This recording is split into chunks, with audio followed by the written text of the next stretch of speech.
नमस्ते तु जगन्माता स्वस्थानि सर्वमङ्गले सर्वप्रसाद देवेशी व्रतपूर्ण तवाज्ञा।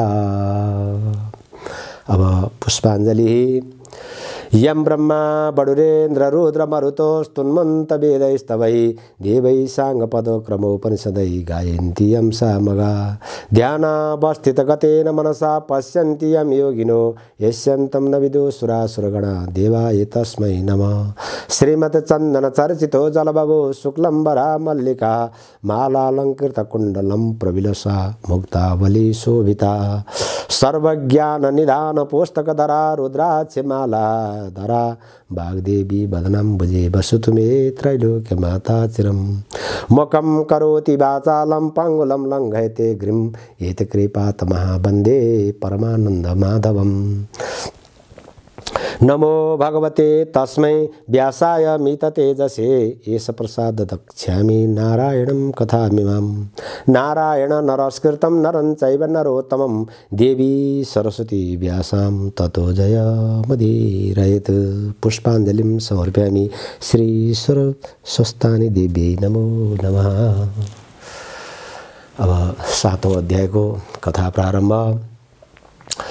कुमारजी आज्ञा गर्नुहुन्छ, हे अगस्त मुनि, सती देवीले यज्ञमा फालहानी प्राण छोडी देख्दा देवता यक्षे गन्धर्व नाग अप्सरा त्यहाँ रहेका सबैले लौननी लौननी कस्तो अनर्थ भयो भनी हाहाकार गर्न लागे। त्यही मौकामा अकस्मात कुहिरी मण्डल धुलो उडी आकाश ढपक्कै ढाक्यो र जताततै घनघोर अन्धकार भयो। हावा पनि पूर्वको पश्चिमतिर पश्चिमको पूर्वतिर हानिन लाग्यो। बिना बादलले मेघ चड्के जस्तो चड्कन लाग्यो सबै देवताका आँखामा धुलो परी। ए आँखा मिच्दै भूमिमा जथाभावी हे घोप्टिन लागे हे। कतिलाई उडाई बेपत्ता लग्यो, कति हे डाँको छोडेर रुन लागे। कति आफ्ना जिएको सम्भार गर्न र त्यो देखि गर्न लागे। त्यसपछि अचानक चम्मको उत्पात भयो। त्यो देखि दक्ष प्रजापतिले मनमा चिन्ता गरी सबै छोरी ज्वाइँलाई सबैलाई सम्झाई बुझाई याकुल व्याकुल भई आफ्ना गुरु बृहस्पति ऋषिका पासमा बिन्ती गरे, हे गुरु अब कसो गरौँ, अनर्थ भयो हाहाकार पर्यो भनी। दक्ष प्रजापतिले आतिन लागेको बेलामा नारद ऋषिले सती देवीको त्यस्तो हाल देखेर वायु वेगले तुरुन्तै कैलासमा पुगेर श्रीमादेवका चरण कमलमा दण्डवत गरी बिन्ती गरे, हे ईश्वर के गर्ने अनर्थ भयो। सती देवीले अग्निकुण्डमा प्रवेश गरी प्राण छोड्नुभयो।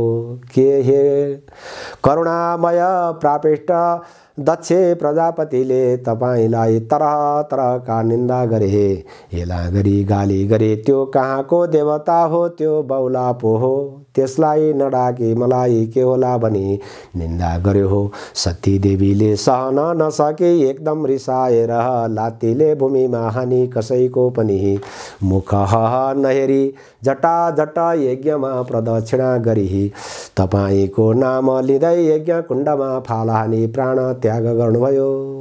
हे प्रभु, तपाईका डरले अग्निले शरीर डढाउन सकेको छैन, प्राण मात्र छाडे सुते झैं गरी यज्ञ कुण्डमा रहनु भएको छ। हे ईश्वर, यी कुरा बिन्ती गरौँ भने आएको अब कसो गरौँ, अनर्थ भयो भने नारद मुनिले भनेका वचन सुनि श्रीमादेवले तुरुन्त शोकाकुल भई आज्ञा गर्नुभयो, हे मुनि, के यो कुरा साँच्चै हो? के मेरी सती देवी साँच्चै यो लोकमा छैनन्? नारद बिन्ती गर्दछन्, हे ईश्वर, तपाईका अगाडि म कहिले झुटो बोल्दथे? ध्यान दृष्टिले हेर्नुहोस्। यस्तो सुन्नासाथ श्रीमादेवले एकदम रिसाएर तिनै आँखाबाट आगाको मुस्लो निकाली कट कट दाहरा किटी रिसले मसक्क मुठी पारी नारदकै अगाडि भन्नुभयो, हे नारद 33 कोटी देवताले रक्षा गरिराखेको त्यो पापिष्ट घमण्डी दक्ष प्रजापतिको मन निर्मूल नगरी छोड्ने छैन। अब तिमी आफ्ना आश्रममा जाऊ भनी बिदा दिनुभयो र नारद साष्टाङ्ग प्रणाम गरी त्यहाँबाट ब्रह्मलोकमा गए। त्यहाँपछि श्रीमहादेवले सती देवीलाई झल झल सम्झी दक्षमाथि अत्यन्त क्रोध गरी तिनै आँखाबाट अग्निका ज्वाला निकाली आफ्ना शिरदेखि एक जटा निकाली पृथ्वीमा पड्कनुभयो। त्यहाँबाट मेघ गर्जे झैँ ठुलो शब्द गर्दै कराई महाभयङ्कर चतुर्खटी योगिनी भूत प्रेत प्रथम गणका साथ साथ भई महाकाली झट्ट निस्किन्। ती कस्ती थिइन् भने महाभयङ्कर मूर्ति आँखाबाट आगो निस्केकी लामा लामा दाहारा निस्केकी आकाश जस्तो पेट भएकी महाभीषण एकदम डर लाग्दी मूर्ति मुण्डमाला लगाएकी बाघको छाला कम्मरमा बेरिएकी कहिले लपो लपाउँदो जिब्रो हो लामो जिब्रो निकाली खित खित हाँस्ने कहिले ल्याप्प ल्याप्प जिब्रो चलाउने कहिले का महाकाली श्री महादेवका अगाडि खडा भई के कामले आराधना गर्नुभयो आज्ञा होस् भन्दी भइन्। फेरि महादेवले एक जट्टा निकाली भूमिमा पड्कनुभयो र पृथ्वी डगमगाउँदै सिंहनाद गरे झैँ गर्जँदै हजार सूर्यका जस्तो तेज भएको हो भीषण मूर्ति डर लाग्दा बिलभद्र श्री महादेवका अगाडि खडा भए। महाकाली र बिलभद्रले बिन्ती गर्न लागे, हे ईश्वर किन हामीहरूलाई आराधना गर्नुभयो, आज्ञा गर्नुहोस्। श्री महादेव आज्ञा गर्नुहुन्छ। हे बिलभद्र, हे महाकाली, तिमीहरू दुवै अहिले गई 33 कोटी देवताले रक्षा गरिराखेको पापिष्ट दक्ष प्रजापतिको यज्ञ विध्वंस गरी दक्षको संहार गरी 33 कोटी देवतालाई हाहाकार गराई आओ। बिलभद्र महाकालीले यसै कामकालाई तिमीहरूलाई आराधना गरेको हुँ। अब तिमीहरू नन्दी भृङ्गी बिख मजभर 64 योगिनी समेत साथमा लिई दक्षको नाश गर्न तुरुन्तै गइहाल भनी आज्ञा दिनुभयो। यति महादेवको आज्ञा सुनि नन्दी भृङ्गी बिख मजभर 64 योगिनी भूत प्रेत पिचास सहित भई मेघ गर्जे झैँ गर्जँदै पृथ्वी कम्पाउँदै काल आए झैँ गरी एकदम रिसाएर श्री महादेवको आज्ञा शिरमा राखी कैलाशदेखि झरे। यिनीहरूको चालामालादेखि थाम्न साह्रै मुस्किल पर्यो र पृथ्वी डगमगाउन थालिन्। 7 समुद्र छछल्किन लागे, सब जीव जन्तु त्राही त्राही भए। फेरि दक्ष प्रजापतिका यज्ञमा पनि अनेक उत्पात हुन लाग्यो। आकाशमा गिद्ध काग चिल कराई फनफनी घुम्न लागे। स्याल दुवै आँखाबाट मुखबाट आगो निकाली कराई हिँड्न लागे। फेरि रगत वृष्टि भयो, हावा पनि विपरीत चल्न लाग्यो। यस्तो देखेर यज्ञमा रहेका सबै हाहाकार गरी कराउन लागे। कोही जथाभावी भाग्न लागे। स्वास्नी केटाकेटी बुढाहरू भाग्न नसकी भूमिमा घोप्टो परी रुन कराउन लागे। कोही सबैको सम्हार गर्न पछि लागे। कोही के जान्ने अझ के हुने हो, उत्पात हुने हो भनी डराई त्राही त्राही हुन लागे। हे देवताहरू पनि त्राही त्राही भइरहेका थिए। त्यसै बेलामा महावीर बिलभद्र महाकाली गणसहित भई मेघ गर्जे झैँ गर्जँदै हात्तीका बथानमा सिंह गए झैँ गरे दक्षका यज्ञमा पुगिहाले। अनि पछि यज्ञमा रहेका देवता यक्ष गन्धर्व किन्नर दैत्य नाग सबैसित घमासान युद्ध पर्यो। त्यो देखे यज्ञमा रहेका दक्षका छोरीहरू देवकन्या, ऋषि कन्या, गन्धर्व कन्या, नाग कन्या, ऋषि ब्राह्मण बालक अप्सराहरू त्राही त्राही मानी नारायण नारायण नारायण भनी काले काली रुँदै र चिच्याउँदै 10 दिशातिर भागे। कोही भाग्न नसके ढनभनिँदै मुन्टाले टेकी माटो खान लागे। कसैका हात पटक्कै भाँचियो र रुन कराउन लागे। कसैको खुट्टा मर्किएर हलन चल भई अय्या अय्या गर्न लागे। परन्तु विष्णु आदि 33 कोटी देवता, यक्ष गन्धर्व किन्नर दैत्य नागहरू दक्ष प्रजापतिका निम्तामा आएका आफ्ना आफ्ना सहस्र महावीर वीरभद्र र महाकालीसित लड्न लागे। दुवैतिरका सेना एक एक हुङ्कार जिक्त थिए। इन्द्रादि 33 कोटी देवताले वीरभद्र र महाकालीमाथि हिरा खनिँदै अनेक सहस्र वर्षाउन लागे। ती सहस्र के भने ब्रह्मास्त्र, दिव्यास्त्र, वरुणास्त्र, अग्नास्त्र, तमोर, तोमर, विधिपाल, गदा, खड्ग, मुसल, नाग, पास तिनैले वीरभद्र महाकाली 64 योगिनी नन्दी भृङ्गी प्रथम गण भूत प्रेत पिचास बिख मजबर माथि प्रहार गरे। त्यसरी आफूहरूलाई सहस्र प्रहार गरेको देखि वीरभद्रका गणहरू पनि खैला र बैला गर्दै गर्दै फौजभित्र पसी जसको पायो उसैको टाउको मुला निमोठे झैँ निमोट्दै खाँदै हात भाँची खुट्टा मर्काइदिए। मुड्कीले कस्सेर हानि रगत हलहली छदाई देवताहरूलाई धुल्लो पिठो पारे। फेरि महाकालीले काल जस्तो हो खड्ग लिही राता गरी वर्षाकालको मेघ गर्जे झैँ गर्जेर मृगका फौजमा सिंह निर्धक्कसित पसे झैँ सुकेका झारपातमा आगो लागे झैँ क्षणमा सब नाश पारिदिन्। फेरि वीरभद्रले आफूमाथि सहस्र वर्षाएको देखि रिसले चुर भई नन्दी भृङ्गी चतुर्खटी योगिनी भूत प्रेत पिचास प्रथम गण समेत भई शत्रु पक्षका कसैका शिर गिडिदिए, कसैका हात खुट्टा च्यातिदिए, कसैको रगत तनी पिए, कसैको मासु लुछे घटघटी रगत पिए र मत्ताए। का कोही नाच्न लागे, कोही खित हाँस्न लागे, कोही जथाभावी दगुर्न लागे। कोही देवता र दक्ष प्रजापतिको सेना भुसुक्कै हुँदा रगतको खोलै बग्यो, मासुको पर्वत जत्रो रास लाग्यो।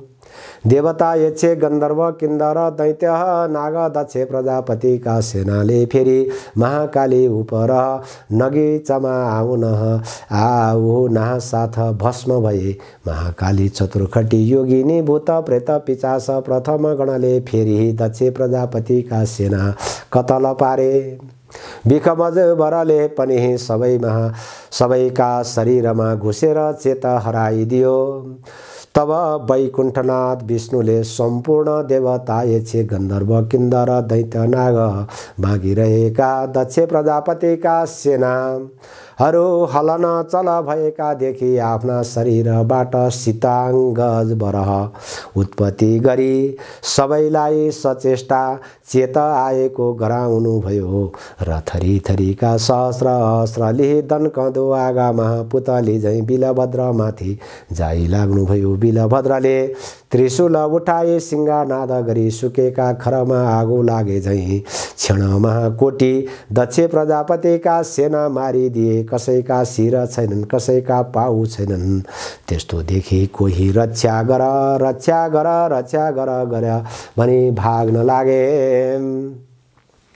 कोही भाग्न नसके भूमिमा ढुनमुनि नलागे। वीरभद्र र काली यज्ञ विध्वंस गरी जो अघि पर्दछ उही देवतालाई समाति यज्ञमा होम्दै गर्न लागे। यसरी देवता यक्ष गन्धर्व किन्नर दैत्य नाग दक्ष प्रजापतिका सेना कतल पारेको यज्ञ विध्वंस गरेको देखि विष्णुले अत्यन्त क्रोध गरी राता आँखा गरी नागले श्वास झिके झैँ सुस्केर हाली। अग्निका ज्वाला झैँ रातो भई बायाँ हातले 5 जन्य शङ्ख बजाई, दाहिने हातले कौमुदकी गदा उठाई।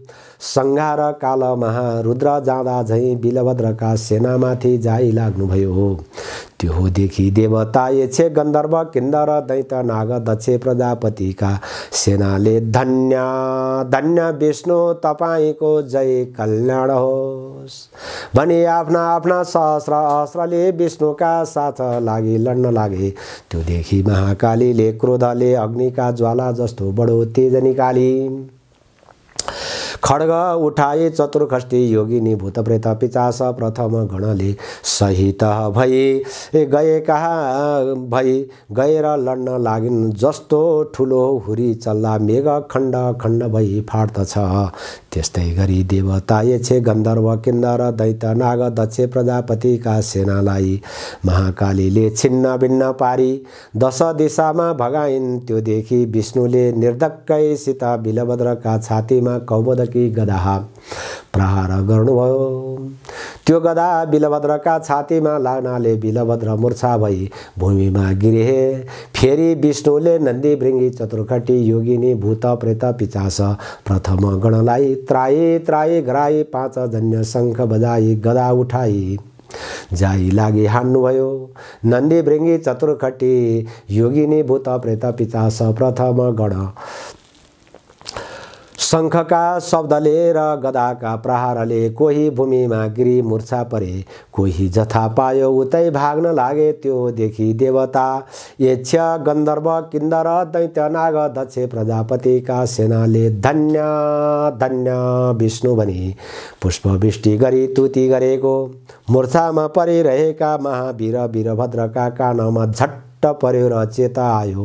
बिलभद्रले मूर्छा जुरुमुराउँदै उठी हेर्दा आफ्ना सेना कोही भूमिमा परि लडिरहेका कोही भाग्न लागेका कोही खुब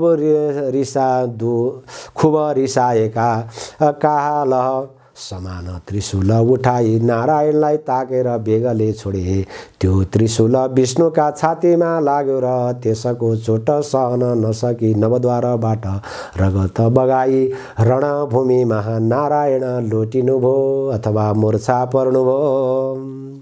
बिलभद्रले विष्णुलाई मूर्छामा परेको देखि प्रलय काल कहाँ मेघ झैँ गर्जी दक्षका सेनामाथि जाई लागि कोटी देवताको नाश पारे। बिलभद्र गर्जेको स्वरले देवताहरू त्राही त्राही भई चिच्याउँदै कराउँदै भाग्न लागे। त्यो शब्द मूर्छामा परेका नन्दी भृङ्गी चतुर्खटी योगिनी भूत प्रेत पिचासका कानमा पर्दा बिउजी लरखराउँदै उभि हेर्छन् ता बिलभद्रले विष्णुलाई मूर्छामा पारी देवताहरू को नाश गर्न लागिरहेको देखि धन्य धन्य बिलभद्र भनी कोलाहल शब्द गरी दक्षका सेनामाथि जाई लागे। यसरी घन घोर सङ्ग्राम भयो। हे अगस्त मुनि महाकाली र वीरभद्रले दक्षका सेनाहरूमाथि जाई लागि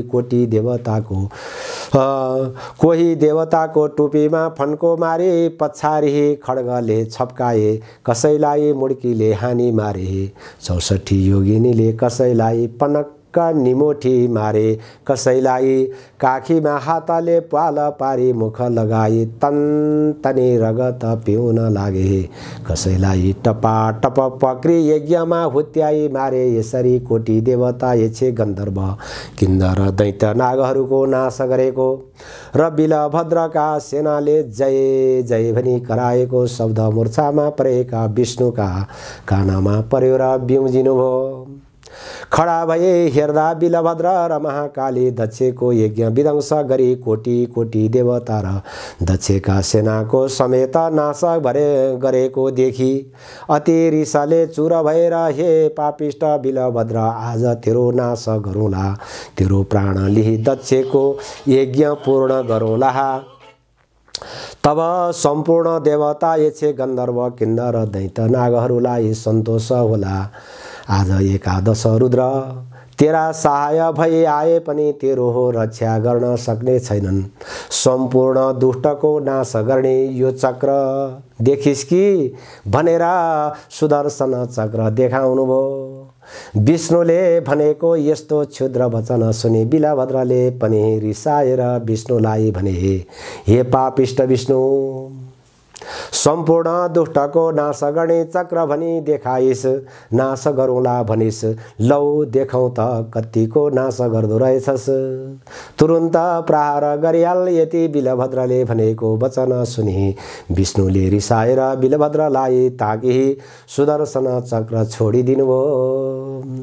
त्यो सुदर्शन चक्र कोटी सूर्यका जस्तो तेज भई प्रलय कालमा मेघले गर्जे झैँ गर्जे रुद्र जाँदा झैँ गयो। त्यसरी आएको सुदर्शन चक्रलाई देखि नन्दी भृङ्गी चतुर्खटी योगिनी भूत प्रेत पिचास प्रथम गणले त्राए त्राए महादेव भने महादेव महावीर वीरभद्र र महाकालीका शरणमा गए।